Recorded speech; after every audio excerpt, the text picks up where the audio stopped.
Hello बच्चों, let's see this question and here this question says statement 1 Right to Information Act was passed in सन 2006। Statement 1 बोलती है कि right to information act जिसको RTI बोला जाता है इसको सन 2006 में पास किया गया था। स्टेटमेंट 2 है citizens can seek information from the government offices using RTI. Citizen RTI का इस्तेमाल करके गवर्नमेंट ऑफिसेज के रिगार्डिंग कोई भी इंफॉर्मेशन कलेक्ट कर सकते हैं या इंफॉर्मेशन की मांग कर सकते हैं। अब आते हैं आपके ऑप्शन पे। पहला ऑप्शन है both statement 1 and statement 2 are correct. Second option है both statement 1 and statement 2 are incorrect. Third option है statement 1 is correct and statement 2 is incorrect.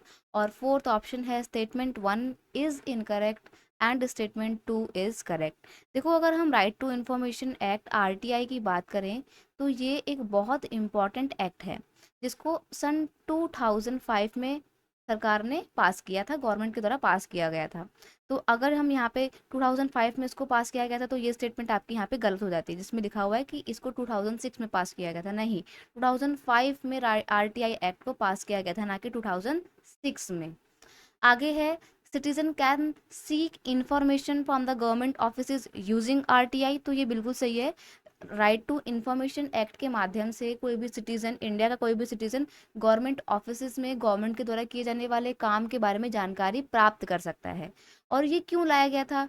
This ensure transparency and accountability of the government. ये इसलिए लाया गया था ताकि सरकार जिस भी तरीके से काम कर रही है उसकी पूरी पूरी जानकारी जनता को दी जाए और ट्रांसपेरेंसी लाई जाए और जनता को, सॉरी, सरकार को जनता के प्रति अकाउंटेबल यानी कि जवाबदेही बनाया जाए। अब अगर किसी सिटीजन को लगता है कि गवर्नमेंट ये काम कर रही है लेकिन ये काम स्लो हो रहा है या काम नहीं हो रहा है, काम रुक गया है, तो क्या कारण है काम रुकने के? तो उसने आरटीआई फाइल करी और फिर उसको इन्फॉर्मेशन मिली कि क्या कारण है कि वो काम ठीक से नहीं हो पा रहा है, क्या रीज़न है।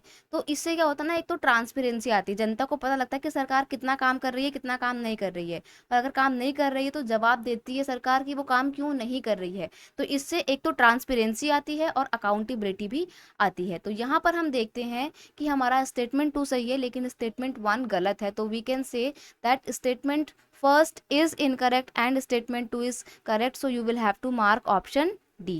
I hope you understood it very well. Best of luck.